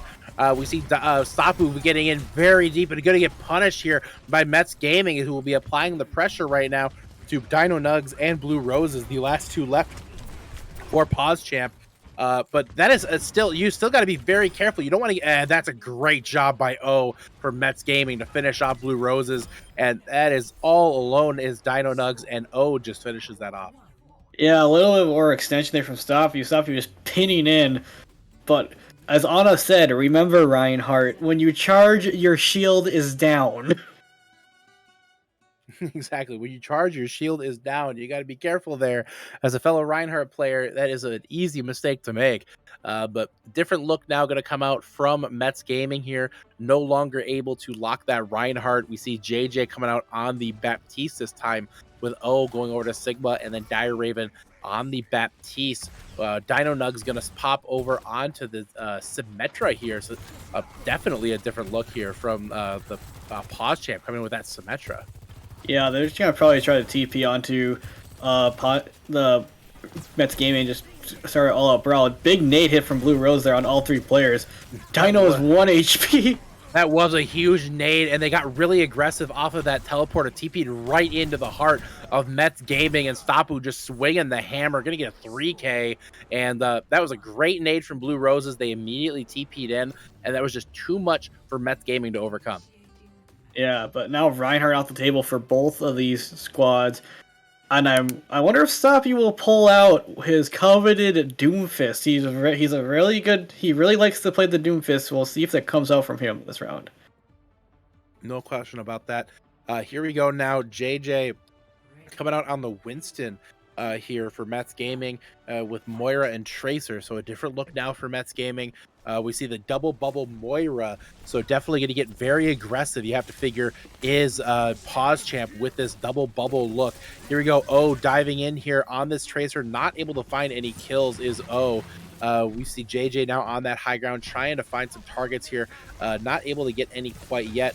Moira trying to get dove on here, and Moira very low right now. Is Dire Raven going to try to fade away, but going to get taken down by Stapu right now. Pause Champ looking to get the this one finished off. But the only one with the support left. Oh, going to pop the recall here, get back in, find Blue Roses, but they're still so low in health. It's going to take a small miracle for them to get back into this. Stapu very low as well, and Oh going to get finished off, and that is going to be Pause Champ continuing to win this round. Yeah, Pause Champ going up to match point here. Double bubble worked great. Oh, did manage to get Blue Roses, but at that point, Dire had already fell. They're both very low. Dino is still, I believe, full health, so pretty hard to take down a full health Zarya that actually has a considerable amount of charge as well. Absolutely. Coming up now for the next matchup here. No double bubble, no Roadhog left. I'm sorry, no Reinhardt left. They go to the Diva with the Pharmacy for the Mets Gaming, and we see Ball Torbjorn Kiriko, the classic composition. I think. I'm not really sure what to make of it, but there's a dead I don't know so either. Pause Champ coming out here, maybe doing a little trolling with this composition. They're going to pay the price here, as the Pharmacy is just far too much damage for them to deal with. And Blue Rose is already taken down. Dino Nugs and Stapu basically have nearly impossible tasks right now, dealing with a Pharmacy with no support. There's going to be Dino Nugs dropped here. And the Wrecking Ball now in there, just going for a spin. But it's probably not going to end well. They pile drive in. That Adaptive Shield is lasting just a little bit longer. And Stapu is taken down. And we are tied at 2. Yeah, Pause Champ, a team that always kind of likes to run some wacky compositions, and that was pretty wacky. Not as wacky as it could get, because you can also just run you can pretty much run any composition that's like it never makes sense. But match point here for both teams, since it's tied 2-2. We'll see what Mets and Pause Champ come out on. So Mets and Pause Champ coming out now with the different compositions here. Pharmacy for Pause Champ, and we see the Monkey and Tracer. So the dive matching up against this Pharmacy composition with the Diva. It's going to be really challenging for the dive to be able to compete with this, but Mets Gaming going to give it a go, applying some damage onto Stapu. Blue Rose is going to be very low and dropped there with the snipe by JJ with the Winston. What a shot there from JJ with the right click, and that is going to be Mets Gaming finishing the job against Pause Champ and moving on. Yep, and they will be moving up. They'll be moving to the finals. Yes, there was only, I believe, 4 teams that started, but Luminous pulled out. So they'll be facing off against Pew Pew Plunderers in the next round. I believe that's how you say their team name. Pew Pew Plunderers in the next round, in the finals actually, for the Harmony tier, coming up in just a little bit. But that's a great play of the game there from Pause, but not able to win this one is Pause Champ, as they will be sent home by Mets Gaming. So great matchup there for Mets Gaming as we get ready to head to our next matchup, and that is our final Discord tier semifinals here. That's between Poseidon and Cosmic Castaways. We've seen a lot of Poseidon tonight, and they've looked pretty tough to beat so far here, Denji. Yeah, they're the main team that has stuck with that double tank with one support composition. And most of the teams that have gone against Poseidon just have not been able to access Boopery where she's playing. But knowing how good Otter is on the dive tank of Ball, that might change. That definitely might change. Otter has looked fantastic so far tonight in this match, in this tournament. But that being said, Poseidon has looked really good. Not really sure what to expect from Poseidon here in this event moving here forward. As again, they've kind of surpassed expectations as their Tranquility season has not gone too well, but this has been a very strong tournament for them nonetheless, as we're going to be moving forward here. But once again, guys, we are collecting donations. Rise Above the Disorder here. Please consider making a donation today. ! Donate in the chat as they try to make mental health care accessible to all. So please consider making a donation there, guys. Last donation was $10 from Sneaky Kittens just a little bit earlier. We did get $50 earlier from Cavalier as well. As we go into the next round here, Denji, and it's going to be, again, Poseidon taking on Cosmic, and this should be a really good one. Yeah, you see, Poseidon sticking with that double tank with the Hagen ball torture, as they call it, and then Cosmic coming out with the Roadhog on a Cassidy, which they've run, I believe, in every single time they played. PC Neric going after Onyx already. Onyx got caught out there very briefly, but managed to get back with the team quickly and connect. That's one of the big weaknesses of Ana. If they get caught out by this mobile composition, they're basically a sitting duck. Here, Magic Otter looking for the hook. Ideally, you got to figure onto Boopri to try to finish that one off. Great hook, though, by Magic Otter, and it's going to be Shidfar dropped first, but Effects is going to be matched there, taken down by PC Nurik. So it's going to be 2-on-2 now, both teams with supports in play. PC Nurik sitting on this Wrecking Ball, just looking to get back in, swing in, see if they can get a kill. Looking for the Ana this time, but not able to connect with that swing. A little bit of a mistake there from PC Nurik, not able to get the swing onto Onyx, but it looks like they are going to be able to get stabilized. They try to swing it again, and just I think they need to abandon that pathing. I don't think it's working, Denji. Yeah, they've tried to do it twice, not working. Onyx already almost up to a nano boost too, from all the damage that's coming out. Boopri has just been playing across the map this whole entire time. Really good positioning from her, so then Otter has a harder time accessing. PC Neric also nearing the minefield already too, so this might come out to maybe another fight where PC Neric just pops minefield on the point. PC Nurik right now trying to finish this one off here with that minefield. You got to figure coming up very soon. But we see Magic Otter right now in control on the point, applying a ton of pressure to PC Nurik here, who's trying to get healed back up here by Boopri. Boopri almost gets caught out there with that hook. It is very low in health. Magic Otter right now also very low in health too. Nurik's going to try to pile drive in, and there's the minefield. It's going to be the breather for Magic Otter, going to keep them afloat. But there's the nano boost as well from Onyx. You see ultimates of plenty coming in, and that's going to be Onyx helping finish off Boopri there. What a great nano boost and a great play there from MI7. It looked like all hope was lost after that after those mines came into play, but with that huge nano from from Onyx, they were able to hang in there. Yeah, big nano onto Magic Otter from Onyx, and Otter hits that hook onto Boopri, just catching her out of position. Catching her out of position in the open there. It's Cosmic Castaways go up one round here, and we'll see Poseidon sticks with a double tank. Poseidon gonna maybe change it up here and try something different, as they are down in this one 0-1. No, they're gonna stick with the double tank. Magic Otter, Onyx, and Effexus coming out with that Bastion once again. Bastion was really strong earlier on in this, but here we go again. PC Nurik now looking to roll in and see what they can do on this Wrecking Ball. Gonna try to dive in, gonna get the nice pile driver, knock up 2, and get out right away. It's gonna all get healed up right away by Onyx, but just right now trying to kind of feel it out and see what they can do. See if maybe they can get a window of opportunity to try to finish this off. Yeah, if Poseidon managed to kill off Effexus or Onyx, it's going to be tough for Cosmic to win this, but PC Neric already very low health, and Shidfar taking out to half already. You see Boopri right now just trying to get the team back up to full health. That Bastion is just putting on so much pressure right now onto Poseidon as they try to even this one out. We see the punches now being thrown. That's going to be Effexus get taken down, and a great dive there from Poseidon, coordinating onto the Bastion there. Onyx now back onto the high ground, is very low, but is going to be finished off there by PC Nurik, and that is Magic Otter all alone. They pop the charge, and it's just going to be death there as Poseidon finishes the job again, working with this double tank. Yeah, and I believe, and I don't know if Cosmic has dropped a round yet, so maybe Poseidon just took their first round off of them. I think they may have dropped around the first round, but in the first match, but Poseidon still showing that they really prefer that double tank over the 1-1-1. They definitely appear to be preferring that double tank. It seems to be working. I mean, it's worked out well for them. They've won 2 matches to this point, and they're trying to pull another upset here, taking out Cosmic Castaways.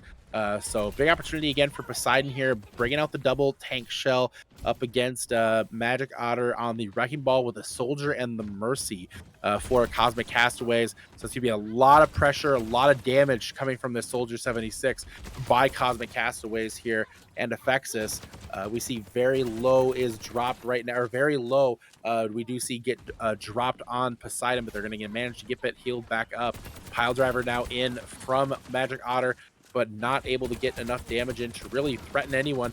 But see Shitfart get caught out, and they're going to get finished off by Effexus there, just not able to get back into cover. That was a huge mistake there for Poseidon.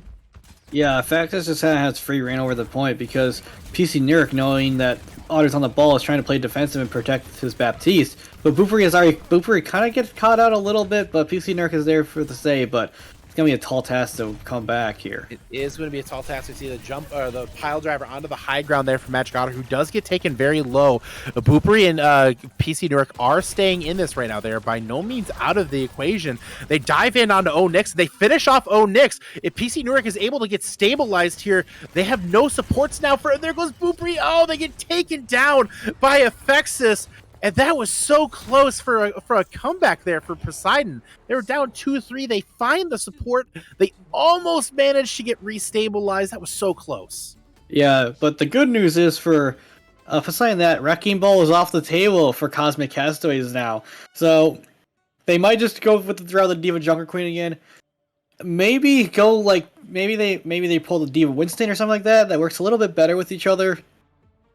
But since Booperi can stand that BAP, they are actually going to go over the Orisa Diva and side of Cosmic, showing a Ramatra Kiriko Reaper.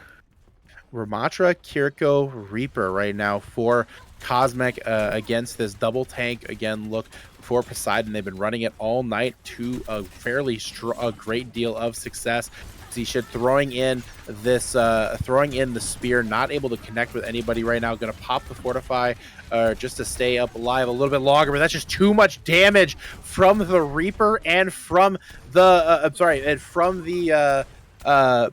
oh my goodness, that actually Onyx taken down there. So now no support for Cosmic Castaways, but PC Nurk is going to get caught and going to get taken down, and they're not able to get remeched. It's just Booperi versus 2 right now. If Booperi is able to stay alive, they could theoretically get back into this with support healing, but they're right now so low. They're getting pop the Immortality Field, just try to see if they can manage to kill Effexus before they die themselves. And a great effort from Poseidon to try to get back into this, but it's going to be Cosmic Castaways finishing the job and moving to the finals. Yeah, a little thing with the Ramatra there. His punches ignore defense matrix, so even though PC Nurk was trying to defense matrix the Ramatra of Magic Otter there, the Nem form punches just don't care about defense matrix. They go through, so that was the DMAC came onto PC Nurk there, and really unfortunate because that was twice in back-to-back rounds that PC Nurk managed to pick off Onyx, and Poseidon still lose despite that pick. They do indeed. It's going to be a good run for Poseidon to this point. They come up just short of advancing to the finals, but it's going to be MI7 taking on Cosmic Castaways. Cosmic Castaways have run the table throughout the night here. MI7 with a couple of wins here as well after getting a bye into the second round. They have advanced very strong throughout after a 3-0 win last round against Tempest. But next round, I do believe we are going to head into the Harmony Tier Finals, actually coming up here. That's going to be between the Pew Pew Plunderers and Mets Gaming. Again, Mets Gaming, JJ, Dire Raven, and Maz taking on Xanthip, Phoenix, and PVB from the Pew Pew Plunderers here in this Harmony Tier Finals. And we will have to see who comes out on top here. Again, this Harmony Tier bracket was a lot smaller than the other bracket for sure. But we will absolutely see what we get. But once again, guys, Rise Above the Disorder is why we're here today. We are hoping that you consider making a donation today. Well, donations a little slow today. Hoping to see maybe a little bit more. If you guys be willing to make a donation, it'd be absolutely appreciated. Again, ! Donate in the chat. Would love to see us build up to at least $700 before we close the stream here tonight. So again, exclamation point donate. Every dollar helps, and I do hope that you guys would be interested in making any donation possible to help this cause of making mental health care universally accessible for all. So hoping you could help out there. But again, Deji, coming up now, Harmony Tier Finals should be a good one. Yeah, looking at PvP Plunderers has my old former teammate from Strix of Season 8, PvB. I really want to see go back to the old days and see her come out on the Widowmaker, but unfortunately she's coming out on the Ana because she has transitioned to the support on PvP Plunderers now. And PvB coming out on the Ana, Xanthip on this Winston here for the Pew Pew Plunderers, and a sleep in from PvB going to catch O there, and they're going to dive in on the very, very lonely Cowboy. Dire Raven, though, going to end up being the target, it looks like, and Xanthip's going to finish that off. O is going to be dropped as well. JJ just swinging the hammer. Well, yeah, that's fair. That's fair. You just gave up there. Yep. Really nice sleep from PvB coming out there. I still consider that former hitscan DPS players have an easier time when it comes to mechanical skill on flex support, since it's basically just transferring your aim over to another hitscan. If you'd be showing that she, even though a former DPS player, she can switch over to support and be just as strong on it. Absolutely, PvB doing a great job here tonight with that Ana, and has really been one of the stronger supports all season in Harmony tier. But nonetheless, here on this Pharah now. We see the Pharmacy Diva coming out for Mets Gaming, while the TP Plunderer is going to go with the Wrecking Ball Doomfist. So that is a lot of mobility for the Pew Pew Plunderers. We see the dive in from Phoenix, the punch not able to connect onto the Pharmacy. So despite all this mobility, they got a big problem, and it's in the sky. Yeah, Phoenix tried to go for Dire there, but Dire's already half HP, Phoenix hits the punch into both of the Pharmacy targets. What a punch from Phoenix, finding two targets there. JJ all alone, and JJ is, well, JJ's dead. There, and Pew Pew Plunderer is already up 2-0 in a great start for them. Yeah, Phoenix hitting an amazing punch, not only killing the Pharah, but hitting Dire as well with that punch. Into that wall too, because Doomfist, with being the tank, his punch can hit multiple targets, and hitting the Pharmacy of all things, that's impressive. That was impressive for sure here. As again, now 2-0 hole for the for Mets Gaming to try to come back into this against Pew Pew Plunderers. Plunderers sitting on this lead, going to go to the Sigma and the Soldier 76 with the double bubble coming in from Mets Gaming. So Xanthip on this high ground here on the Sigma, just putting in a lot of pressure, but we see JJ gonna go dive in, try to find the Baptiste, who's gonna try to dive out and stay alive. They're gonna pop the Immortality Field, try to get back into this. gonna be dove in on, but not as gonna get healed up by Dire Raven, and it does look like that we're gonna see finally Mets Gaming get on the board here in this matchup. Yeah, but they gotta find Phoenix. I think Phoenix has just been running around the map right now, because I haven't seen them that much. Oh, there they are. There's the ping right there we saw from JJ. They did see the Soldier 76, and they're kind of, again, playing ring around the map here, maybe trying to see if they can catch a cute pick off here, but they haven't been able to do so, and it's going to be Pew Pew Plunder. I'm sorry, it's going to be Mets Gaming taking that map here.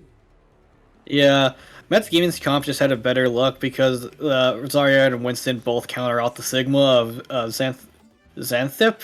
I don't know how to say. I don't know if I'm pronouncing his name right, to be honest. But Pew Pew is still on match point here. I would imagine since that double the Zarya and Winston comp is off the board for Mets, that actually. People are going to the double tank look like Poseidon with the Ramastra and the Junker Queen. Ramatcha Junker Queen look now for Pew Pew Plunderers going the double tank route. We see no support actually for Mets Gaming, so they're coming out with the high damage composition here, maybe just looking to get the damage in quick and pressure PvB. PvB gonna pop the Immortality Field. Again, no supports for Mets Gaming here, so they're playing extremely aggressive. They're gonna find PvB, so now no support for Pew Pew Plunderers. But Phoenix is very low And we see Xanthip right now is the only person on the field who can heal themselves. Phoenix is extremely low, and O is in very big trouble right now. Yeah, and the Phoenix catches them out. Pew Pew Plunderers win the Harmony tier 3v3 here. And great work there. Congratulations to the Pew Pew Plunderers winning this matchup here. Going to claim the title here in the 3v3 elimination for Harmony tier. Yeah, small bracket, but you know what? They still win it, and they can't hold them accountable for the fact that it was a small bracket. They still win it, and Xanthip right there showing a lot of tank differential in this matchup here. So great work from Pew Pew. Congratulations to them as we move now into the Discord tier final coming up next. We've seen a lot of Discord tier tonight. Yeah, Discord tier having the most amount of teams entering into this 3v3. For anybody wondering where Transcendence tier is, well, only 2 teams entered. Devil Dukes and Wyverns did, and that'll be coming up later tonight. Devil Dukes and Wyverns we'll be seeing up here in a little bit longer, or a little bit later tonight. But next is that Discord tier final between MI7 and Cosmic Castaways. Both these teams have looked dominant all night, and I can't necessarily say I'm surprised that these are the final 2 teams here.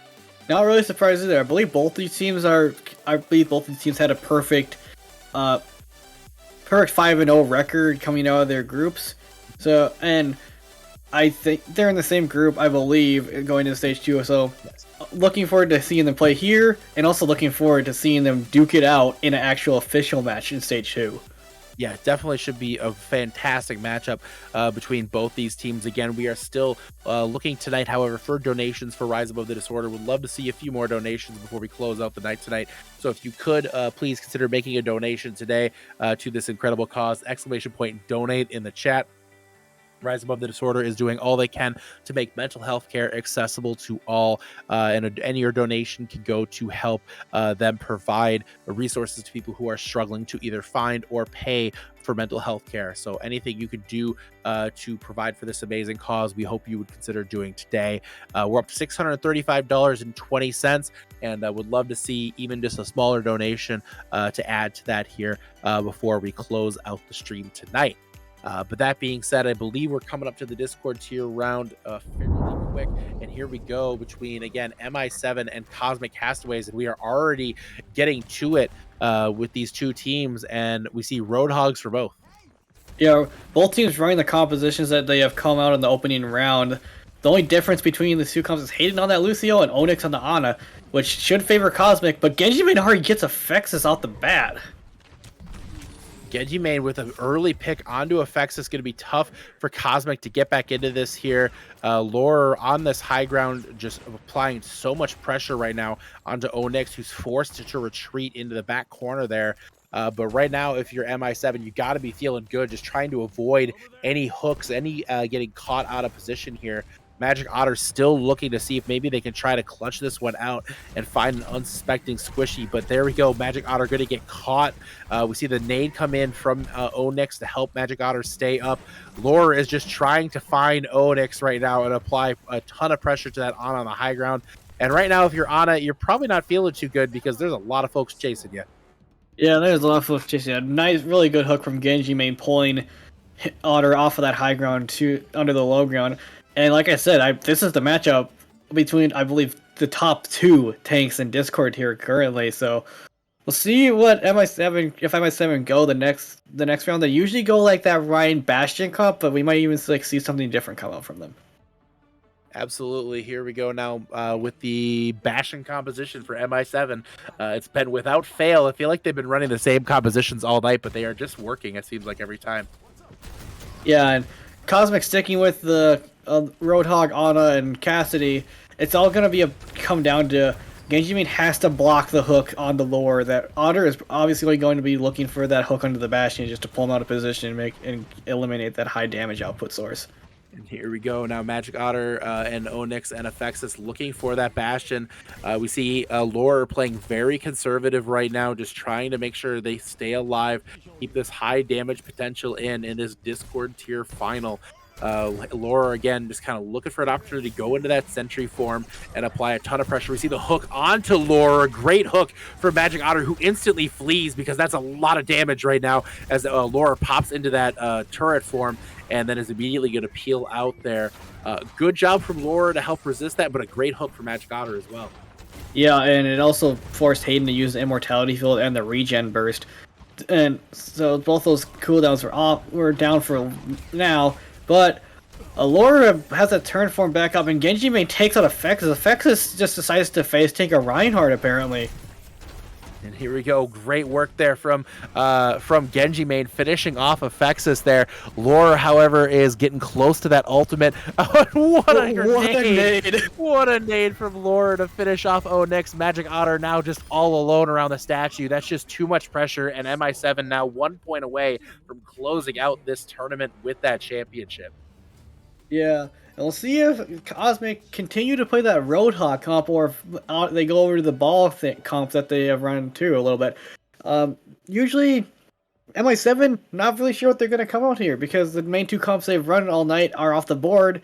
Well, but they did pull out the Diva against Tempest, so we might see that come out here.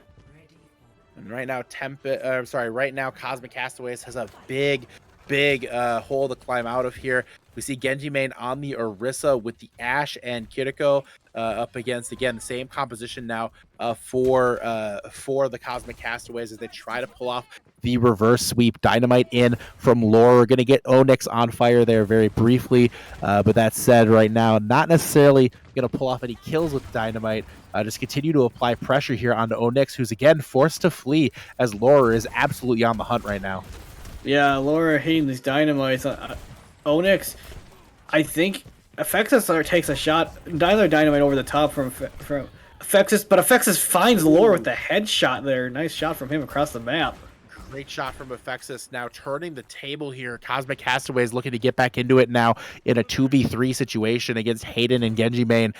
Tough spot now for MI7, even though they are up by 2 points right now. They are down a player here in this combat, or in this specific round, I should say. We see Magic Otter trying to land a hook. They cannot. Onto Genji Main, who is brought to about half, going to be dove in on by Effexus and finished off. And Effexus with the 3K here in this round, and that is going to be now a 2-1 lead for MI7 as Cosmic looks to close the gap. Yeah, I feel like Cosmic have realized that MI7 are doing everything in their power just to protect Lore, that he's their win condition. So by eliminating Lore, MI7's job becomes a lot harder to win the round. And great on CC for realizing that now, because it was do or die that round. But MI7 still holds match points, so still do or die for CC. They have to win this next round in order to keep their run here, in order to keep their grand final here alive. You see now Magic Otter coming out on the Wrecking Ball here with the Mercy and the Soldier. Oh boy, Magic Otter, very, very, very close. All planned, I assume, all planned. But that being said, Laura going to get caught by Effexus and finished off, and that's going to be a great kill there from Effexus onto Laura. Hayden right now on this Ana, going to be a big target as Magic Otter slams down, not able to finish anybody off there. Oh, Hayden actually goes down to Effexus. And now it's just Magic Otter, Genji Main, pardon me, against all of Cosmic. And I hate to break it to you, Genji Main, it's probably not going to end well for you here. No, yeah, Genji Main, all alone, really low on mech, gets demeched here. Effexus almost got another 3K, but Otter stole it from him there. And Cosmic Castaways looking to close this one out in this final here after an amazing comeback down from 2-0, looking to close it out here with a 3-2 reverse sweep. Could not rule it out right now. MI7 trying to avoid dropping the 2-0 lead. We've seen, I'm not trying to jinx it, but I kind of remember season 9 final blowing a lead, MI7. They've made up for that. They've worked pretty. They've done pretty well this season, I would say. We see Magic Otter and Onyx coming out with a double tank shell. Oh no! Effexus catches Laura, and that's potentially it right there. 2v3 now. It's Genji Main and Hayden trying to take out the three. We see the double tank composition, but we see Affexus find Hayden. It's Genji main versus 2 right now, and no support for Onyx and Affexus, and that's gonna be it. The reverse sweep from Cosmic Castaways, and that is going to be the championship here in the 3v3 elimination for Discord tier. Fantastic round for Cosmic Castaways coming back from the deficit. Yeah, down 2-0, they didn't give up. They kept fighting. They realized that lore was the main win condition for MI7, and in the last 3 rounds in that reverse sweep, lore died first. That was very, very big. That Widow duel tended to, it seemed like it was going to decide that round, and Affexus is going to come out on top. So GG's Cosmic Castaways coming up big here with the win. That is not the last time we will see Lore or Affexus in this tournament, by the way. They both are coming up tomorrow in the Widow 1v1. And there's a decent possibility that we might be looking at a preview of our Discord tier final with those two, both fantastic supports. It wouldn't be a surprise to see them in that spot here coming up tomorrow. Yeah, both very strong Widowmakers. Affexus and Lore probably the top two hit scans in Discord tier right now. But I believe we have one more match because the Transcendence tier had originally 3 teams in it.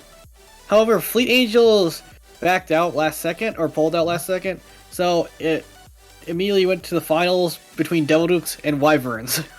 Devil Dukes and Wyverns, the last matchup of the night tonight here in 3v3. Our representatives for Transcendence tier going to be looking to finish this one off, or finish off our night tonight strong with both these teams here. Again, representing Transcendence tier, trying to pick up the dub here tonight. Looking at, again, last night, I do believe Devil Dukes ended up taking that one home, if I do remember correctly. I just broadcasted it. I should remember, but apparently I don't. Yes, it was Apples from Devil Dukes taking it down last night in the TXCXX tournament. But once again, 3v3 finals here for Transcendence tier between Devil Dukes and Wyverns. Well, I guess not only finals, but our first match. You know, it's just whatever. I'm not asking questions. I'm just rolling with it. We're just here to have fun. We'll see what wacky compositions calls for Transcendence tier, because we'll see if Double Tank, or like, if both teams just really wanted to be funny, they'd run triple support. But Devil Duke's running kind of basically what MI7 was running, except with the Soldier instead of, I believe, the Ashe. And you see, well, Wyvern's taking a page out of MI7's book and running the Reinhardt Bastion with the BAP. Now, didn't you see me coming out here with the Bastion, representing, again, Wyverns on our blue team? Red team is the Devil Dukes with Ducks, Fish, and Nasruddin for that team. We see Naz sitting on this Soldier 76 on the high ground, trying to keep their distance and stay close to LOS here, dealing with that Bastion. Ooh. What a hook from Fish onto Brightside, who gets taken down to the high ground. Didn't you see me now is sitting on that high ground with no shield to stand behind. They need to stand behind the shield. You gotta peek them. But anyways, didn't you see me? He's gonna finish off Fish here, and that is a big kill there for Wyverns as they look to close this one out early. Yeah, it's only Nas and Ducks, and both running for their dear life. Both have a lot of mobility, so it's gonna be hard. Didn't you see me? He's currently losing the 1v1. Oh, He just moved. He fell off the map. Didn't you see me? There's a cliff there. Didn't you see the cliff? That's my real question right now. Oh, Brightside through the amplification matrix with the fire strike. I don't know what we're watching right now, but this is kind of insane. I couldn't tell if Didn't you see me got booped and Duck just didn't get kill credit, or he just backed up off the map because he was scared. He just backed up off the map. He just, like I said, didn't you see the edge? That's what I feel like I need to say there, because my gosh, that was unfortunate right there for the Wyverns, but they did manage to close it out as Fish ended up getting. I'm sorry, as Fish and Nasir did get brought down and finished off. That was interesting.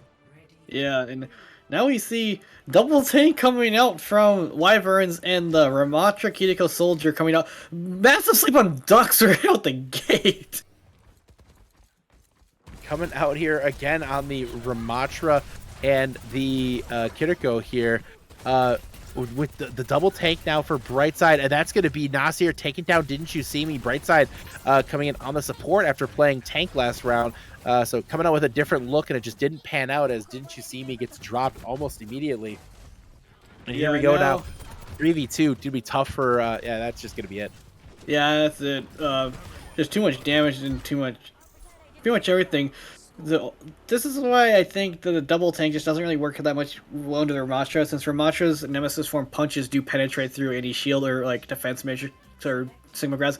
It pretty much just says no to pretty much any cooldown that negates damage for the most part that tanks have.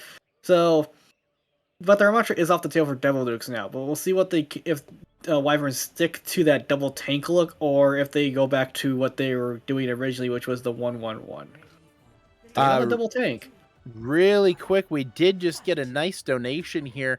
Thank you very much to Blue from PawsChamp. Thank you so much. I do appreciate the donation, $75. I guess I have something to take care of here before the stream ends. But we'll get to that here in just a second. But Duck's going to find the kill onto Didn't You See Me, and that's a great pick there for the Devil Dukes to try to get back in from this 1-1 deficit. And that's going to be Devil Dukes now finishing that one off, and that's going to be a round win. Yeah, not MI7. Devil Dukes pointing out that bash come. You see Brightside nearly got burned down immediately off the jump, but Wyvern's down 2-1. I see. Maybe they'll stick with that double tank, but it just hasn't panned out for them, really. It hasn't panned out quite yet. It's the double tank for the Wyverns here. But that being said, they're only down 2-1. Definitely not out of this. Devil Dukes looking to close it out here with match point to wrap up the Transcendence tier here tonight. We see Pharmacy now in play for the Wyverns with Fungin, Brightside, and Didn't You See Me coming at this one here. Again, Fungin gonna swing through, gonna get dropped very low. And we did see, I'm sorry, Nasir having to pop that recall to stay alive. However, they are building up very quickly. Didn't You See Me with a couple of great directs, but not quite able to finish off Ducks. This is already looking real high intensity right now as Wyverns try to claw back into this. Yeah, Didn't You See Me takes out Ducks, drops low, but Nas has to recall. Fish is half HP, and Nas is really low as well. This is really tough for Devil Dukes right now. Oh, Devil Duke struggling to get back into this. Didn't You See Me just doing work right now, and Fish, well, you know, I respect it. You know, it's the noble way to go out. Yep, just roll off the map. Save everybody the time, you know, just getting off the map, just getting into the next round. As we head now to the map deciding 5th point here for these two teams. Winner walks away with the title. Loser, loser showed up, and thank you very much for that. But you know. Yeah, match point here for both of these teams. So Devil Dukes did have the lead at first, but now Devil Dukes, both teams just switch compositions. Both teams did switch it up here. We see Pharmacy in, and we see the kind of the dive composition for the Wyverns. So a compositional difference right now potentially for the Wyverns here. For the Devil Dukes, with this Pharmacy definitely being a little bit of an advantage. Brightside already very low, going to be forced out here, popping the armor there, try to stay alive just a little bit longer. Brightside going to try to swing through again, looking for a target. Fungin just kind of riding around on the buildings here on Castillo, but is going to be able to dodge a ton of the damage here from Nasir. We see the pile driver onto the high ground, onto the Diva here, but Fish is going to be kept up. Nasir is getting targeted here by the Tracer, but it's going to be really tough for Didn't You See Me to be able to finish this one off. However, Ducks is about half health. Ducks being focused hard right now by the Lucio and the Tracer, but they're just not able to finish them off. Ducks, however, still very low, going to get finished off by Fungin, and Wyverns right now in the driver's seat in this round. They got to try to just keep staying alive here and last as long as they can, but it does look like they have an opportunity to close this one out. Yeah, Fish is about to get demeched. You see the sliver of HP on his mech still. He's about to get demeched, and Nas is on the coast. Nas is half HP already. It looks like Nas does pick Fungin off, though. Fungin got a little over aggressive there to try to pick off Fish. That's a big change there, but it's going to be Wyverns finishing the job here and taking it home in the Transcendence tier over Devil Dukes. Yep. Both teams kind of just decided to say, hey, you have this composition, we'll take yours. But Wyverns did it a little bit better than Devil Dukes on both of the on the Wrecking Ball Luciline Tracer and the Pharmacy Diva. And a good look there for the Wyverns as they finish that one off, taking home the Transcendence tier. Great work overall from the Wyverns, finishing that one off and taking it home over the Devil Dukes. So congratulations to our champions tonight. That's Pew Pew Plunderers, that's Wyverns, and then also in the Discord tier, that was Cosmic Castaways. So great night here tonight. But because of the donations we did get, I did make a promise, and well, here you go. Bottoms up. Oh boy. It's gonna be a long night. I feel like the heat won't kick in until after it's down. Oh no, it's kicking in. Don't worry. This is really hot. It's like really hot. You do it for the beans, though, guys. You do it for the beans. Thanks, Dexatron. I appreciate it. But you know, they say don't talk with your mouth full, but oh god, they're so spicy. Hopefully you got some. Hopefully you got some milk or something around you, Yeti. I do. I am in pain. But that being said, we would appreciate more donations tomorrow. Remember, for every $1,000 we raise, I'll be doing a level of the Death Nut Challenge. And also, if we raise $500 in a night, I'll do one of the levels too. I'm trying to put myself in a great deal of pain for your pleasure here, guys. So, keep making donations for Rise Above the Disorder as they try to make mental health care accessible for all. I am in so much pain. You look like you're in pain. I'm kidding. Are you okay? No, I'm not okay. You do not look okay. I am not okay. But that being said, thank you so much for tuning in tonight. Thank you to Phineas on observation. Thank you to Mr. Mountain Mike here on the production as well. Thank you, Deji, for your analysis. And thank you to the Jelly Beans for ruining my night. And thank you all. No, you'll get more beans once you make more donations, Mako. Just letting you know. Tune in tomorrow. Make some donations. You heard it here. If you want to see Mr. Yeti suffer more, you better donate. I will eat more spicy jelly beans if people donate more. You'll absolutely see that. I promise you that much. But that being said, guys, thanks so much for tuning in. Reminder, tomorrow, the flagship event of Event Week, the Widowmaker 1v1. Be sure to tune in at 8:30 Eastern Time. Looking forward to seeing you there. But for everybody here, we'll see you tomorrow.